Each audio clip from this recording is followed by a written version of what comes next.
Engineer محمد علی مرزا اس امت پر اور اس ملک میں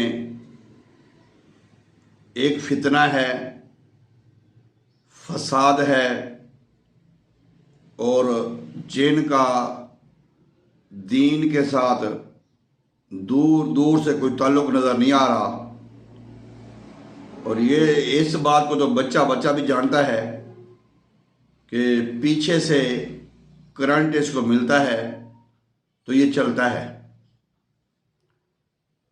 اس کے اندر بڑی بڑی دلیلیں، بڑی بڑی باتیں میں آپ کو بتا بھی سکتا ہوں، سنا بھی سکتا ہوں، اس کی اپنی ویڈیو بھی ہے۔ اللہ تعالیٰ کی جو پکڑ ہے وہ بڑی سخت ہے۔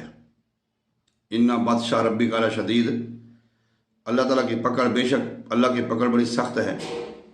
وہ اللہ کی پکڑ میں ہے اور ابھی شروع ہو جائے گا اس کو، وہ بھی اور اس کے ماننے والے بھی، کیونکہ وہ جہل انسان، اس کی سوچ دیکھیں کہ وہ کہتا ہے جو حدیث بخاری ہے، مسلم ہے، مشکات ہے اور دیگر جتنی بھی کتب ہیں، وہ ان میں اگر میں حدیث پاک بیان کروں، میری بات سننے کے لیے آؤ، یہی حدیث اگر کسی آستانے پہ، کسی مزار پہ، کسی دربار پہ کوئی سنائی جاتی ہے، وہ غلط ہے۔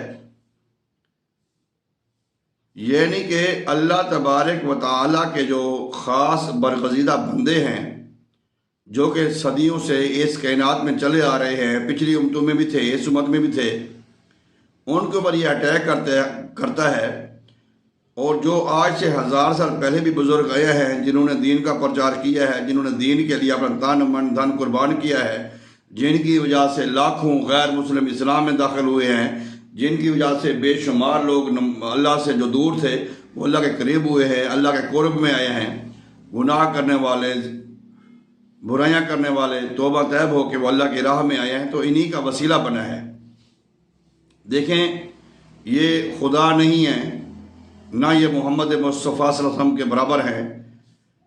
اللہ تبارک تعالیٰ کا اپنا ایک مقام ہے، ان تک انبیاء نہیں پہنچ سکتے، انبیاء کا ایک اپنا مقام ہے، ان تک صحابہ نہیں پہنچ سکتے، صحابہ کا ایک اپنا مقام ہے، ان تک تابعین نہیں پہنچ سکتے، تابعین کا ایک اپنا مقام ہے، جن پر اولیاء اعظام نہیں پہنچ سکتے۔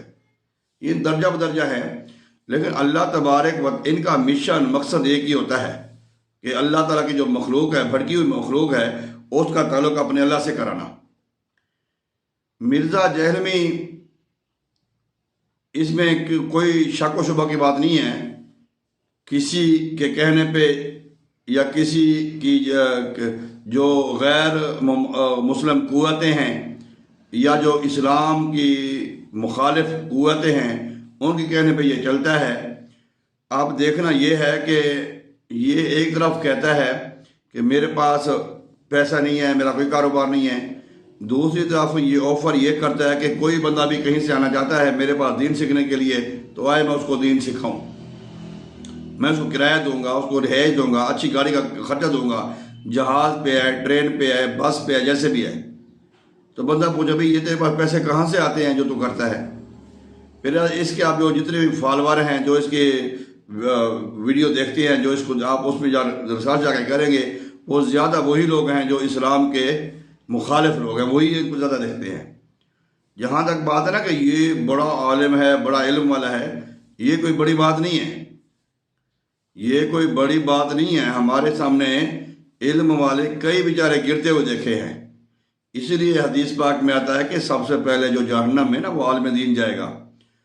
تو میرے بھائی، یہ علم کا ہونا یہ کوئی بڑی بات نہیں ہوتی۔ علم تو ابلیس کے پاس بھی تھا، شیطان کے پاس بھی تھا۔ اب اس کے جو پیروکار ہیں، جو اس کے چیلے ہیں، وہ اب طرح طرح کی بکواسیں کرتے ہیں کہ یہ جو سیلاب آیا ہے اس میں اولیاء اعظام ہماری سپورٹ نہیں کر سکتے، یہ ہے وہ ہے۔ جو بندہ ان سے پوچھے بندہ کہ بھئی اولیاء اعظام کا کام تو جو تھا وہ تو انہوں نے کر لیا، ان کا جو تعلق تھا وہ تو انہوں نے تو اپنی ڈیوٹی پوری کر لی، جو ان کے ذمہ کام تھا، جو ان کے ذمہ اللہ تعالیٰ نے ذمہ داریاں لگائی تھیں تو انہوں نے پوری کی اپنی زندگی میں۔ یعنی کہ اللہ کی مخلوق کا جو تعلق ہے وہ اللہ کے ساتھ جوڑا ہے، نماز کے ساتھ جوڑا ہے، دین کے ساتھ جوڑا ہے۔ اب کسی بھی مزار پہ آپ جاتے ہیں تو کیا وہاں پہ مسجد نہیں ہوتی؟ یا مسجد میں 5 وقت نماز نہیں ہوتی، اذان نہیں ہوتی، یا وہاں پہ قرآن پاک کی تعلیم نہیں ہوتی، درس قرآن نہیں ہوتے، یہ چیز اگر دربار پہ ہو تو اچھی بات نہیں ہے. یہ اگر مرزے کے اس عذاب خانے پہ ہو تو یہ اچھی بات ہے. اتنا حسد، بغض، کینہ قدرت کہاں سے آیا؟ اس لیے میرے بھائیوں، جو کرامت ہے نا، کرامت میں نے اکثر اپنی ویڈیو میں کہتا ہوں، یہ تو انبیاء کرام دوسرے جو ہے نا وہ نبیوں کے امتوں میں بھی تھی. حضرت آصف بن برخیہ کا واقعہ تو قرآن پاک میں ہے، اس کا بھی انکار کر لو.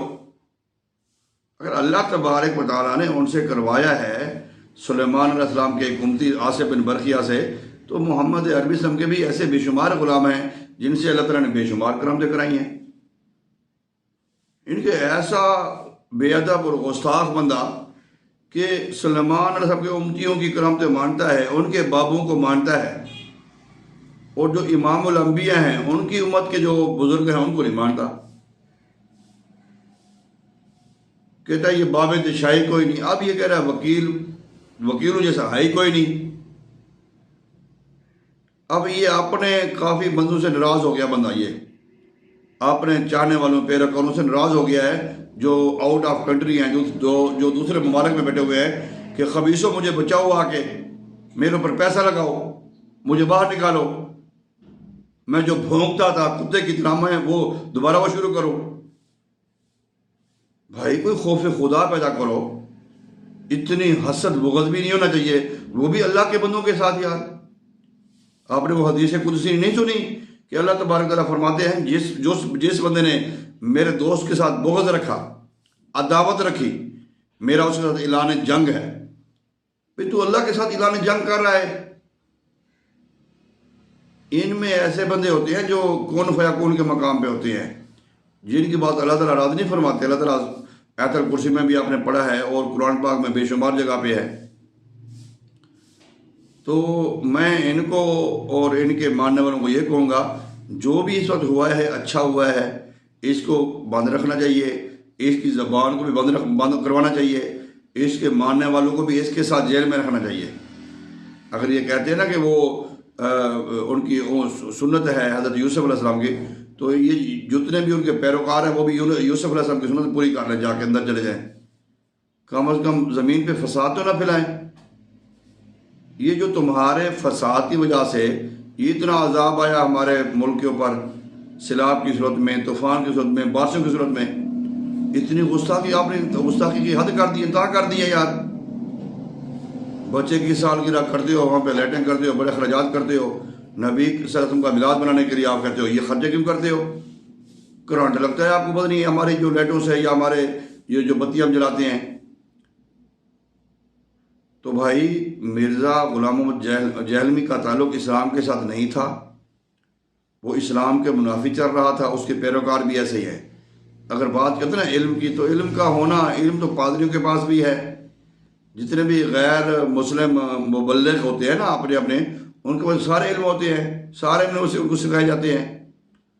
تو ایک فساد پھیلانے کے لیے، ایک امت میں فتنہ برپا کرنے کے لیے یہ بندہ مسلط ہوا. اللہ تبارک و تعالیٰ نے اداروں کو سلامت رکھے، ان لوگوں کو سلامت رکھے جو ذریعہ بنے ہیں اس کی قید کا. اس کو تو پھانسی کے تختے پہ لگنا چاہیے. میں جو دیکھتا ہوں نا اس کے بارے میں، وہ تو میں فیل بانو کو دیکھتا ہوں، جو فیل بانو تھا، جو کعبہ کو گرانے کے لیے آ رہا تھا کہ میں یہ کروں گا، میں ایسے رسے ڈالوں گا، میرے ہاتھی کے گلے میں ڈالوں گا اور ایسے کعبہ کھینچائے گا. مکے والوں کو پیغام بھیجتا ہے، مکے والوں لام علیہ اس میں نہ آنا، لڑائی بڑھ جائے گی، میں تو کعبے کو گرانے آ رہا ہوں. پھر کیا ہوا؟ وہ ایک ہاتھی تھا جس کے کان میں اس نے کہا تھا غلام نے کہ یہ اللہ کا گھر ہے، تو وہ ہاتھی نے پھر واپسی چلا گیا، ادھر بیٹھ گیا، آگے نہیں گیا. وہ تم تو آپ مرزا غلام محمد جہلمی، تم تو اس ہاتھی سے بھی بدتر ہو، تم تو اس ہاتھی سے بھی بدتر ہو. انشاءاللہ تمہارا حال بھی وہی ہوگا جو ابرہہ کے لشکر کا ہوا تھا اور ابرہہ کا ہوا تھا انشاءاللہ تعالیٰ. کیونکہ یہ الحمدللہ میں ایک بار پھر کہتا ہوں، ہم شرک نہیں کرتے، ہم بدعت نہیں کرتے، ہم قرآن اور حدیث کی روشنی میں چلتے ہیں، اللہ اور اللہ کے رسول کو اور اہل بیت کو، صحابہ کرام کو، اولیاء اعظم کو، ان کا جو ان کا مقام اس مقام پہ ہم ان کو دیکھتے ہیں اور ان کا ادب و احترام کرتے ہیں، اور یہیں پہ یہ دین کے چشمے ہیں۔ جتنے بھی آستانے ہیں، جتنے بھی خانقاہیں ہیں، مزارات ہے، یہ دین کے چشمے ہیں۔ یہاں سے انسانوں کو دین ملتا ہے، بے ہدایت کو ہدایت ملتی ہے۔ آپ نے وہ واقعہ نہیں پڑھا داتا صاحب رحمۃ اللہ علیہ والا، کہ وہ جو بندہ آتا ہے بھائی محمد فروغ انگلستان سے چلا، اس کی قبر یہاں پہ بنی، کیوں بھائی جان؟ یہ معاملہ تو پھر ماننا پڑے گا۔ پھر حضرت داتا گنج بخش رحمۃ اللہ علیہ کا کعبے کی زیارت کروانا، مسجد کے محراب کو سیدھا کرنے کے بہانے، اس طرح کے بے شمار شیخ ہندی والا واقعہ ہے، اس طرح کے بے شمار واقعات ہیں بھائی۔ تاریخیں بڑی پڑھی ہیں، کتابیں بڑی پڑھی ہیں، قرآن پاک میں بھی بے شمار اولیاء اعظام کے اذکار ملتے ہیں۔ تو مرزا غلام محمد دہلوی انشاءاللہ تعالی فیل بانوں کی طرح، ابراق کی طرح، ابراق لشکر کی طرح انشاءاللہ اس کے ساتھ یہی معاملہ ہوگا، اور اس کے ماننے والوں جاننے والوں کے ساتھ یہی معاملہ ہوگا۔ باقی رہا مسئلہ سیلاب کا، طوفان کا، یہ تو ہمارے اپنے کرتوت ہیں، ہمارے اعمال ہیں، جن کی سزا ہم بھگت رہے ہیں اور بھگتے رہیں گے۔ اللہ تعالیٰ ہماری توبہ قبول فرمائے، اس امت پہ رحم فرمائے، پاکستان کے اوپر، اہل پاکستان کے اوپر، اور جہاں جہاں کے بھی ہمارے مسلمان ہیں روزگار کے سلسلے میں گئے ہوئے ہیں، اللہ تبارک و تعالیٰ تمام کی حفاظت فرمائے، تمام کا حامی و ناصر ہو۔ السلام علیکم ورحمۃ اللہ۔